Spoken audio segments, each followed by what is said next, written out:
Go All ahead, John. right. I would like to call the September 28th, 2020 Public Art Commission special meeting to order. Can we get a roll call, please? Okay.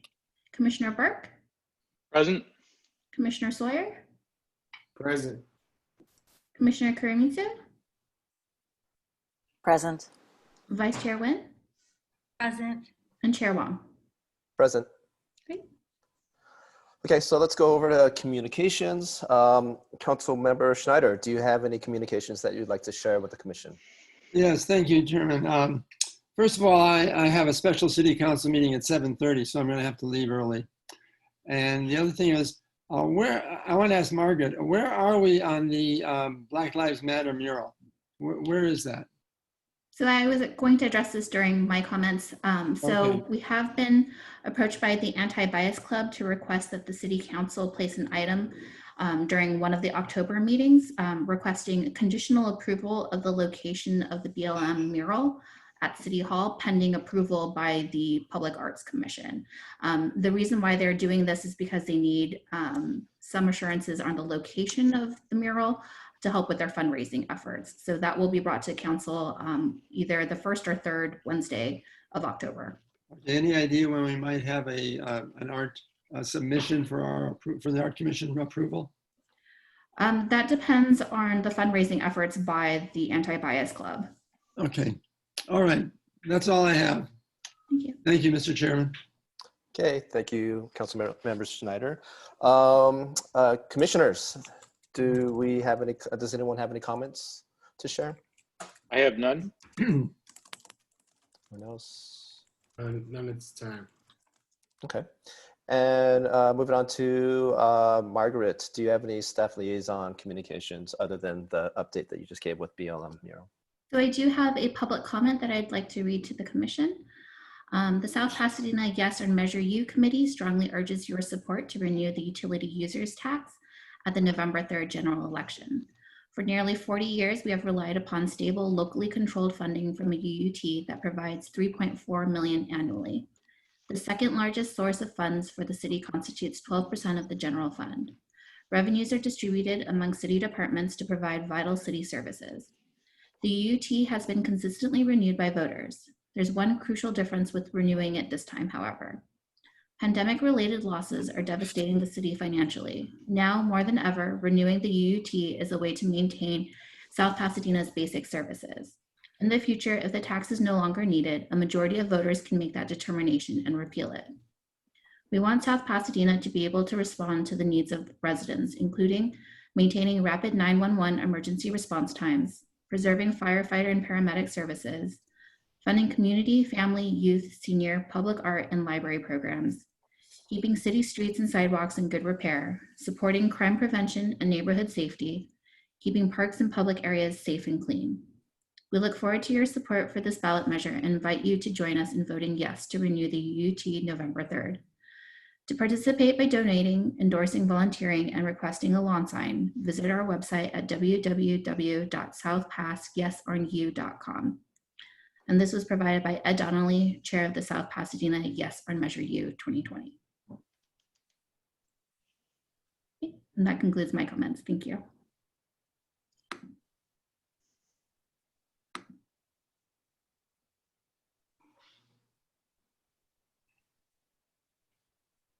You're muted, Stephen. Thank you. Hate that. Moving to action discussion, item number 4. Has everyone had the chance to review the July minutes? Yeah. I have. All right. And do I have a motion to approve? So moved. All right. All in favor? Aye. Aye. All right. Approved. Let's, I guess, move to item 5, all fresco dining and the retail pilot program, traffic control devices. Can we, do we have a presentation? And is this, do we bring it over to Lisa or Spark? Mr. Chairman, if I could, just for a second, as part of the ad hoc committee, that Chris and I are members of. Can I give you a little background on where we're at the Actually, moment? that would be missing prior to seeing the presentation. So yeah, how did we get here? So, council came to us, as you recall, the last meeting and asked us to look into getting some art on the K-rails. The ad hoc committee of myself and Chris was formed. We reached out to both the Chamber of Commerce and Spark to let them know that this was what we wanted to do, and we were hoping that working together with the Chamber of Commerce, that Spark would be able to create a practical vision of how we could decorate these K-rails in a way that was functional and beautifying. And I believe that with that, then we did a walk of the where the art is going to be installed this past Tuesday. Was it Tuesday? It was Tuesday. That's right. And we have solicited a proposal from Spark, which I cannot wait to see myself. I'm very excited about it. So that's where we're at the moment. And just to give you an update, I think, of where this is going from our point of view, from the ad hoc committee's point of view, assuming that that the proposal is made and is acceptable to the commission, it would get passed on to council. Council will, of course, have to act on this and decide that it's in fact what they want to do. Oops. And from there, it's just a matter of execution. So with that, I would ask Spark if they have a proposal to be made. Okay. And I do want to thank you, Jeff and Chris, our commissioners, for taking the lead on that and coordinating that. So thank you. But yes, should we have the presentation? Okay, and just to let everyone know, I did provide an additional doc this afternoon with the proposal as well. So I'll go ahead and unmute the participants from Spark, and I will do, hold on 1 second. Does anybody else have mosquitoes at home? Oh my God, the mosquitoes are everywhere. Low biters, ankle They biters. are ankle biters. Oh. Okay, so we have Blue Tremarky and Sandy Keto and Lisa Reynolds. I'll go ahead and pull up the presentation. Hold on 1 second.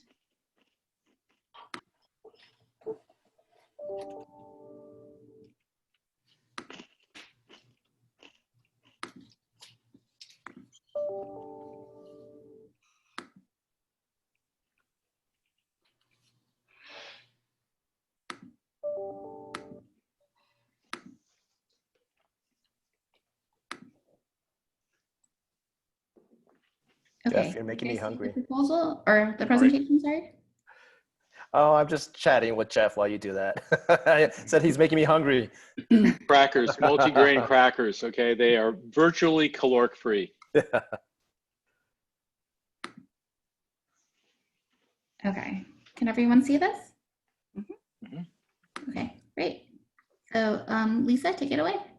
Yeah, I am Lisa Reynolds, founder of Spark, South Pasadena Arts Council, and that has been designated by the city as the official Arts Council of South Pasadena. I'm also the managing director of the Fremont Center Theater in South Pasadena for the past 25 years. Spark is excited to work and collaborate with the South Pasadena Art Commission with what we call the K-Rails Art Wrap Project. We are excited to transform the K-Rails that are usually considered ugly to something beautiful and creative for our downtown city. Thank you so much for reaching out to Spark for this project to spark the arts. So I will now turn over this conversation to our Spark Artistic Director for this project, Blue Tremarky, and Spark President, Sandy Keto. Hello. So our project, initially we were contacted and asked if we can paint on K-rails, and that became, once we dove into that became something that would not be able to be done in the budget and have the quality of art. I mean, we're talking about, I think currently we're close to 400 linear feet of K-rail, and actually applying paint to that other than just a wild spray type application, there was no way of doing it within the budget and still maintain a quality project. So we moved on to the next alternative, which would be to apply vinyl wrap. And what this did is it allowed us to have a lot more art available to us, and allowed us to fit the budget to get the art on there. And I think we've come up with a nice solution to integrate art into the city and still actually be helping artists and promoting artists so that they have their visibility in the street. And you know, if it's gonna be up for a year, it just gives another way of somebody walking by going, I like that, and they can contact an artist. So our vision was to have as many artists as we could fitting into a program onto the K-rails, so that the city could be decorated with nice art and also be helping artists at the same time. So that's the genesis of the project, and that's how our project is with that scope, and that's how we're going to approach it.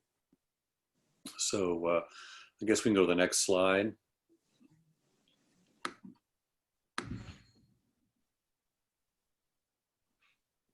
So there are 5 locations. Each one has a varying amount of linear feet. It's described further on in the proposal. With this proposal, we're going to put the art together, print the art, apply the art, and remove the art when the time comes that the art has to be removed. It was our understanding that the rails have to be returned back in a white condition, the way they were supplied initially. So we're going to, the program's going to probably allow us to have 2 artists one artist every 10 feet. So every 20-foot K-rail would represent 2 different artists. And the aspect ratio of this, the K-rail makes it's a little bit of a unique challenge because it's so horizontal and low and long that to get art, the art that you're seeing in the background is art that Jeff Burke did, and he kind of designed something to fit a 10-foot section. That's not the case with most of the art that we're going to be able to use, because most people don't have art that fits that aspect ratio. So my idea was to have 2 pieces of art, and maybe between the 2 pieces of art have the name of the artist and a contact for the artist. I guess we can go to the durability of the vinyl is 3 years.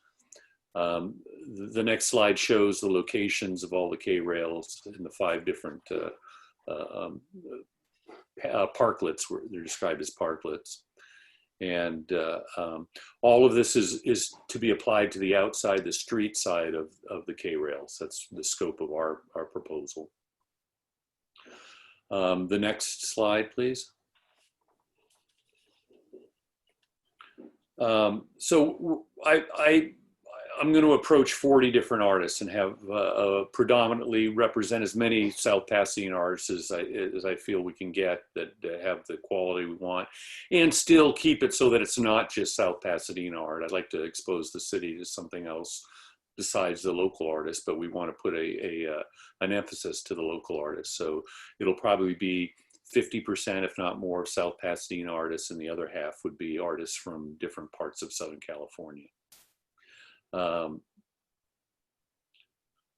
the art would be approved by the council, so you have to see it before it gets done. And the next slide, please. I can't actually see all the writing. See, we'll install it and remove it. We're hopefully going to be able to start as soon as we have approval on the project. Within a couple of weeks, we should be applying art and doing it, and it'll be done in sections. All of this requires shutting down the street with cones while the application's being done, because the street's so narrow and it gets too dangerous to do it any other way. We're hoping to finish all the installation in 3 weeks, and we'll see how it goes as we're doing it. We've done a test run with Jeff's art that we've applied, and we figure that each section could be done in probably half a day's time. So that's how we're budgeting it. But we're talking about the installation only. The printing is a separate thing, and that's done without interfering with traffic. And we would coordinate with the city with the appropriate traffic controls so that we can install this safely. Next slide. So the $7,000 budget includes everything from start to finish. We've added some language today about the advent of or the occurrence of graffiti or damage to the art, and we've agreed to replace or patch together the art if possible, and if there isn't budget for that, then we'll just remove the art, and that's the solution we've come up with. That no one knows what can happen. I mean, anything can happen. If somebody came and tagged the entire 400 feet of it, it's going to be impossible to and it can't be removed, and it's going to be impossible to replace it all and still have the money to do that. So we understand the city has a limited budget for this project. So we'll work with the city as much as we can to maintain it and keep it in check. We would do promotion of the art to try and draw some attention. Some of the artists that I have in mind are nationally recognized artists that could help us maybe get some sort of press with the city of Los Angeles, and hopefully we can drive some more people. I think that the purpose of these K-Rails is to help promote business with the businesses that have been hurt by the pandemic, and I'm hoping that the art is also another feature that brings people to the city so they can come and see the art that's been put up on the K-Rails. Next.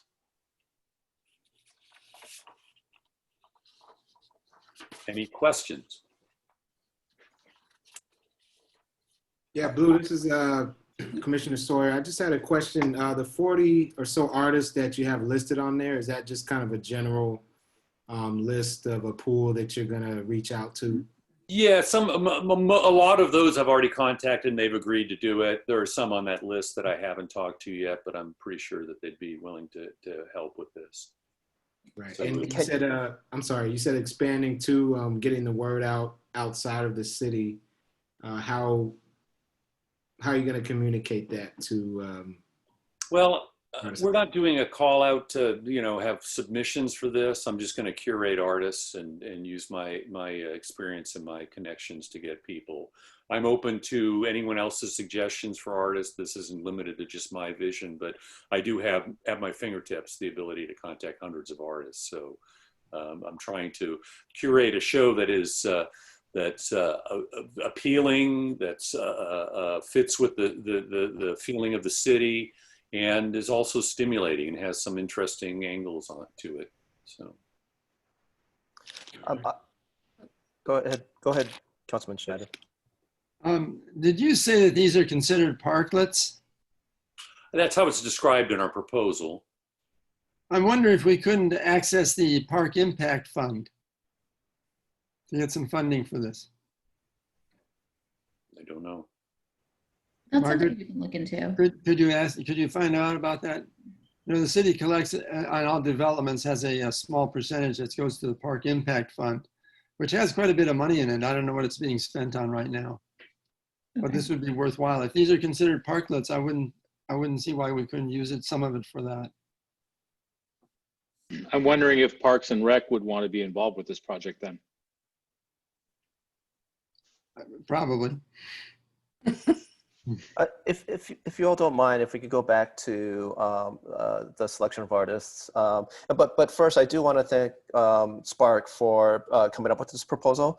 I think when we met last month, we all agreed that Spark would be the go-to organization, and it seemed would be the perfect fit. So thank you so much for developing this, and I do hope we could work something out. But for the selection of the artists, you had identified 40. You gave some insight of like they're your contacts. Is there any other parameters or criteria that you've been using to select some of these artists? And just a quick note that I don't mind the curatorial process and Spark doing that, or you, Blue, individually. I was just curious how these artists were selected. Well, I'm trying to have a broad variety of artists. I'm not trying to focus on any one particular style of art or one particular art type of artist. I'm trying to pick a little bit of different art that would, I think, feel right on the city streets. In my business, I have about 4,000 clients that are artists. So I see most of the art that goes on in LA. And I'm trying to, and I'm not limiting it to strictly to Southern California too. I have an artist in Colorado that I would like to include, and I can present it to you and show you why I think it's appropriate. I think a lot of this, the focus on me is trying to find art that's going to make people feel good and have them have a kind of a comforting feel within the city. I don't want anything that's a little too dark right now. I think we've got plenty of that going on in the world. And so I'm trying to use that as kind of the parameters. If I find a piece of art or an artist that I feel fits that bill, that is going to be uplifting and positive for the city. I've tried to include artists that we've worked with in the past, since we've been using them for gallery shows or that box art. I don't want it to be all that, because I'd like to include some new stuff into the city as well. Okay. So, well, thanks, Blue. I mean, I am a fan of the box project already that Spark has initiated, and so I'm not quite, I don't mean to like question your curatorial abilities.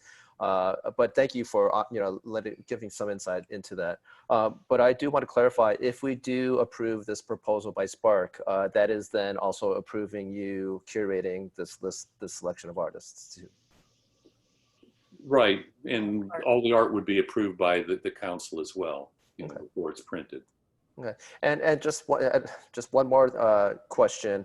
I do want to promote and see more art by Commissioner Fong and Commissioner Jeff, but would there be a conflict of interests, especially that they're in the proposal, on them voting on such a proposal?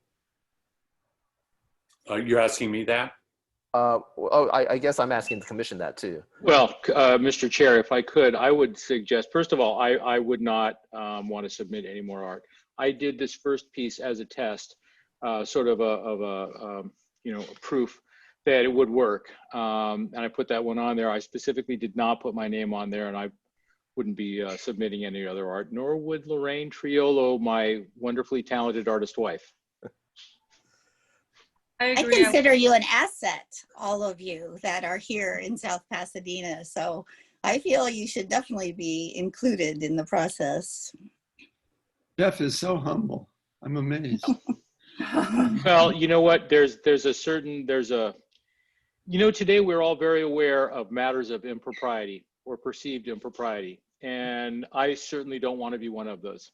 So there you are. Same. I agree. Okay. I had a couple quick questions, if I might. First of all, Blue, you were saying that all of the art you were intending to have be approved, and you said by council, and I'm not sure if you meant the council or this commission. The Arts Commission, I'm sorry. Arts Commission, okay. Yeah. And then logistically, I'm not sure if you've thought about how that would work or not. Well, there's how that would work, and then there's also the opinion of the commission about the approval process and how involved we want to be. So Blue, I'd ask you for your opinion on how logistically you think it might work, but to the other members of the commission, I might ask about our involvement in that and what's an appropriate level. Let me chime in at first. First of all, I would like to pick the art, present it to you folks, and see if there's anything that is objectionable to anybody, and then I'd be more than, there's no agenda to my picking of the art, and there's no favoritism towards anybody. But I want to make sure that the Arts Commission is 100% satisfied with the look and the feel of the art. So just to be clear then, that would mean if you want to present the art to the commission, we will be meeting again a month from now. So would we wait a month to, I mean, it sounds like, you know, this has to go to council first. Then you have to rally together your art and decide what it is that you want to present.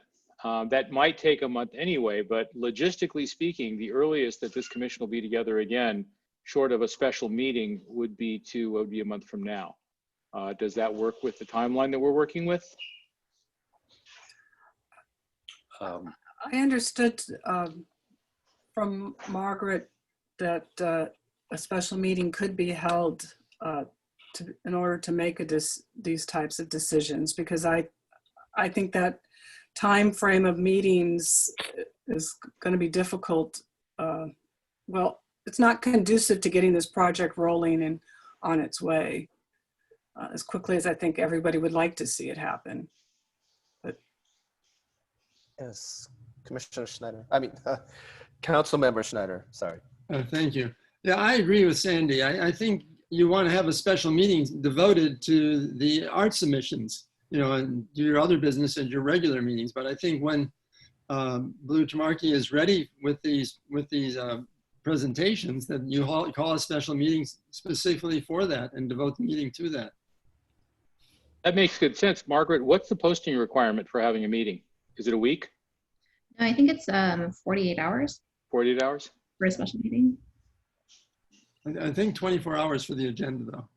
Oh, Well, I can, you know, I can make every effort possible to do this as quickly as possible without rushing it. But like I said, of the list that you saw in the proposal, I believe at least half of those people have all agreed to do something if the time came. I couldn't go to the effort of trying to get art submitted and looking at it and doing all that, but I'm familiar with all these artists, so I can be able to come up with art pretty quickly once we know we're doing this. I can contact them, say, send me 4 pieces, I'll pick 2.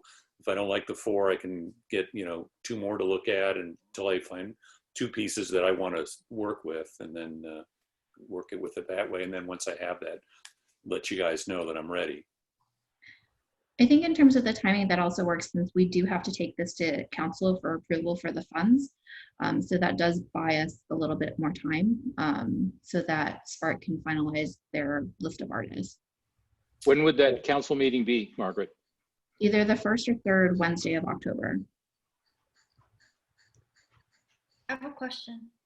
So in the presentation, there was a, you mentioned original artwork. So would this be artwork the artists make specifically for this project, or just what they have already? It's picking from what they already have. It's too much to ask of an artist to create something for the budget and make this work with this many artists. We are going to present a certificate to all the artists, a gift card, and present them with something, an acknowledgement for the use of the art that they've. But I'm looking at it also as that this is doing the artists a good favor too, and that they have some exposure, and that I think that's where they all love the idea, because it gives them some sort of exposure without having to pay for it. Also, as a suggestion, I think it would be a wonderful thing for the city to issue certificates of appreciation to each of the participating artists. That would certainly cost nothing, and I'm sure it would be appreciated. Yeah. And then I have one other question to Blue. In your presentation, you mentioned that each art panel was going to have the name of the artist, which I think is appropriate. And you also mentioned that there would be a city emblem. So I guess that's as many as 2 per 40-foot railing. I'm wondering why we're doing that. And I'm wondering if city council really cares about this branding exercise, or if it's just a very small bug on a piece of art that's not going to really be seen by anyone driving by or cared about by anyone else. But not to throw my opinion on there. But I'm not opposed at all to not putting that on there. I would rather have it be clean with the art and let that be the statement. We all know it's the city of South Pasadena, I believe. I'm also, you did mention, I would personally prefer not to have anything that detracts from the artwork. But also you mentioned the contact information for the artists. And I think it's really important that artists gain recognition. But sometimes that does take away. And sometimes when I see pieces with like an email address or a website, it is a slight turnoff. I was wondering if that could be standardized and maybe small, or if something like a supplemental website can be created that if someone's interested, they could go to that rather than having kind of more than a name, but like contact or marketing information on top of it. And where do we draw where would you draw the lines on that? Well, I mean, the thing is that, the focus was the spirit was to try and have them have some sort of promotion for themselves in this so that they have an ability. And I didn't know any other way of doing it other than putting the contact information. Their name might not be enough for people to get led to them. Mm. So I think we intended to put on our website at Spark the names and all the contact information as well. But if somebody's walking by, they're not going to know that that's going to be involved with this. So maybe I can design it so the names are the prominent feature, and below it, in a lot smaller and tamer, would be the contact information. I do have some questions about the wraps. When I initially read the proposal before this meeting, I was like, oh, I would really love to see real painting.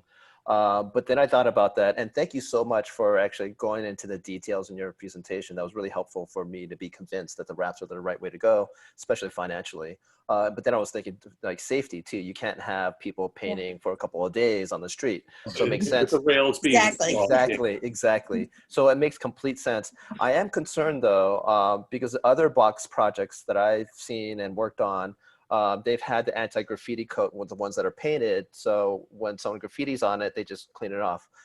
From what I understand, with some of the wraps, they are not as durable. So you can't just like sandblast graffiti off of the wraps. And so I was wondering if there's alternatives or ways of trying to get graffiti off. And then what I have noticed in some of the wrap boxes that I've seen, not in South Pasadena, but vandals just like tug at it and just tear things just for fun. And is there any way, I know we can't prevent that, but is there more thought in how to really deal with graffiti or vandalism to them other than just like, oh, we try to repair it, but it can't be repaired, so we're taking them down? It's going to be on the street side, so it's probably, if it's going to happen, it's going to happen at night. I doubt it. Somebody's going to be in the middle of the street ripping or tagging it. So I don't know what else you can do. I mean, I don't know what the cost would be to add a anti-graffiti coating to, 1,000 square feet. Yeah, I don't even know if you can on the wraps. Yeah, I don't know. Yeah. Yes, Chris.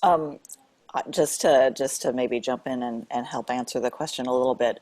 It's because when I went out for the walk and saw the vinyl, it's actually they're sort of short, like a limited width section. So each K-rail would have 3 or 4 vertical strips.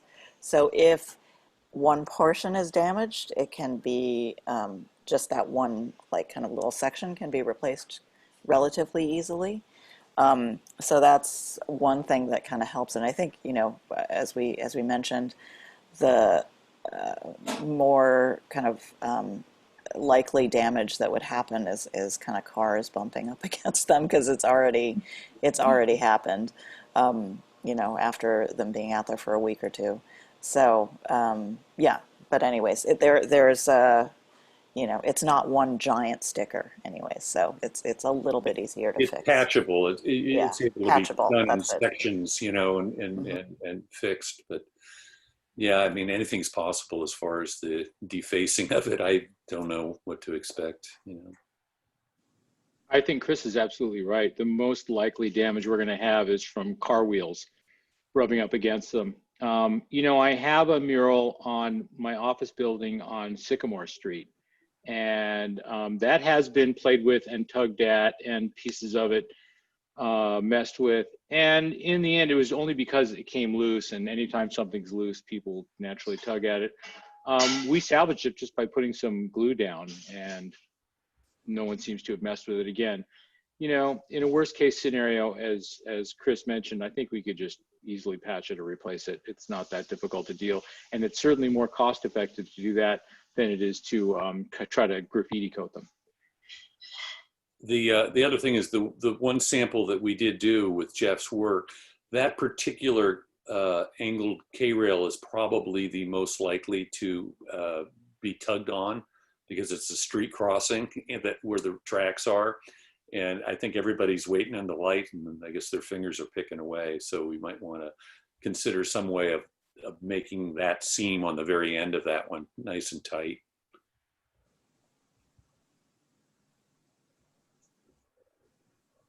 Are there any more questions? I just can't wait to see them all up.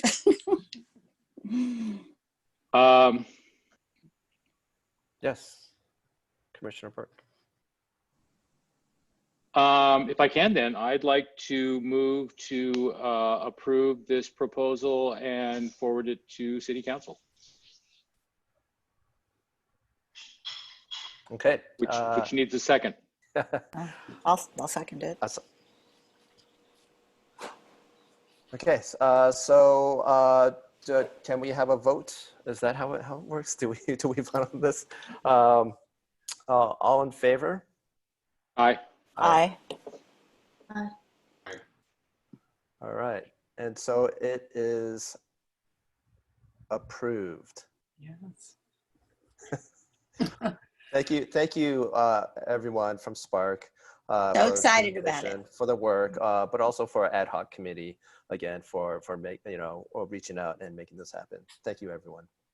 Thank you. Yes, Sandy, did you Yeah. have a comment? Yeah, I'd just like to say quickly, thank you for your support, and just, you know, we are excited about this project, and, you know, we have plans to, you know, put together a press release and our normal e-blasts and Instagram to bring as much attention to this as we can, and we look forward to seeing, I think we're a great reaction from the community on this. I think it's a great project overall. So happy to be a part of it. Right. Thank you. Great, Okay. thank you. Well, let's move on to item number 6, artist rights, the California Preservation Act.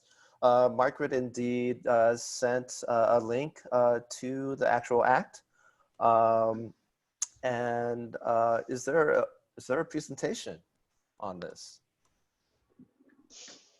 Well, if I can, since I'm the one who asked to have this agendized, after our last meeting, at our last meeting, there was some conversation about the role that city government would play in any sort of artwork appearing under a municipal auspice or on municipal property, and what would be sort of the right and respectful thing that the city could do when working with artists.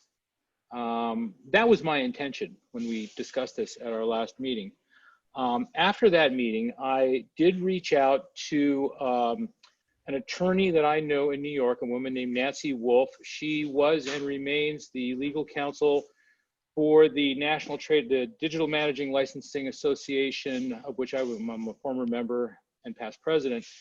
She is their legal counsel, and she referred me to a woman, oh God, I'm gonna forget her name now, who is a Beverly Hills attorney that specializes in artwork processes for municipal governments. This is kind of right up her alley. And what is her name? Sarah was her name. Yes, Sarah, that's right there at the end. It's not Odenkirk, is it? Yes, Oh, Sarah Odenkirk. And you know her. Well, Yes. she was just on a panel for the gallery on Saturday. Well, there you go. So I reached out to her, and she and I had a nice conversation about things. And what she sent to me were 2 documents that actually work in tandem directly with the California Artist Preservation Act that Margaret sent with us. The first one is a best practices document, proposed best practices for public arts projects written by Americans for the Arts. It is in your packet. I'm not going to take the time to, I suppose I can go through each one of their points, but they make 29 different recommendations for best practices for public art projects. And then Sarah also included with that a white paper that she had written that was very specific and germane to what we're talking about now, which is really about how does municipal government limit its liabilities when dealing with artists, but at the same time show respect for artists and try to make all of that happen. Essentially, just to summarize, what she's saying is that there are workarounds from having to demand all intellectual property rights be transferred from the artist to the city. I believe that to most people, that's really considered to be anathema. I mean, it's certainly not a best practice. Artists should be respected. And I've always believed that South Pasadena is a city that is very artist friendly. And I believe that the way we can show that is to adopt artist friendly practices. So what I brought here tonight, what I've asked to have included in the packet tonight is just really for our discussion. I'm not sure we want to take any action tonight, but except maybe to talk about it and think about it, is that do we want to ask City Council to accept these best practices and follow them as a part of what an artist-friendly city does? I don't know if any of you have had an opportunity to read through them, but it looks like a lot of stuff to read through, yet it's all very specific and very germane to the conversation. And that is what I've done, and it's my hope that this commission will eventually move to, will ask City Council to adopt these best practices for public arts projects. That's where we are right now, Mr. Chairman. Thank you for your presentation, Commissioner Burke. Are there any questions for Commissioner Burke? As you know, I also feel the same, that artists should be protected, that they should have and maintain rights to the artwork. I don't see why not. Did we also get the California Art Preservation Act as well? Doesn't that also specify a city's duty to preserve the art and not alter it? Can we kind of include both of them? Because it seems kind of a line, no? But aren't we, the State Preservation Act is already, I mean, it's there. So don't we already have to, doesn't the city already have to abide to that? No, yeah. It does not. Oh, no, it does not. Okay. In fact, it is typically the practice of this city and many others to specifically ask artists to waive that California Artist Preservation Act when dealing with any, which is the reason that we did not get that bronze sculpture from Margaret, I forget his name, but the fellow that we didn't, because it got into a back and forth tiff about whether or not that was going to be respected, and the city said that it couldn't. If you read the white paper that Sarah Odenkirk sent along, it actually gives specific recommendations as to how a city can respect an artist's work and still manage their liabilities in a reasonable way. I would ask everybody to read through all three of those things, actually. Margaret sent along the California Arts Preservation Act. You'll see it says State of California Civil Code, Section 987. That's it. Following that, then, there was the best practices, Statement of Purpose, Proposed Best Practices for Public Arts Projects, which is from the Americans for the Arts. And the final document is the one from Sarah Odenkirk called Copyright Ownership for Commissioned Art.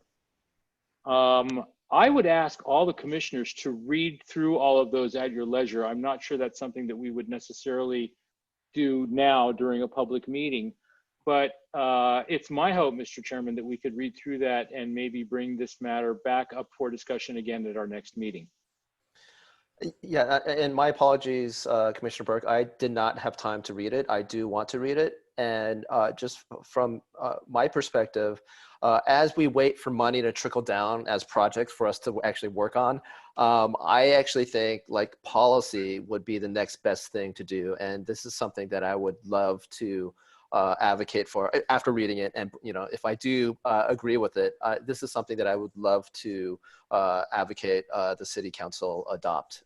So I would, if it's all right with everyone here, we could move on, but table this discussion. Everyone read it before the next commission meeting, and then discuss where to move from there. So do we need a vote? Margaret, do we need a vote on putting it on the agenda for next week, or do we just tell you to put it on the agenda? We can continue the matter, can't we? Okay. We can continue it.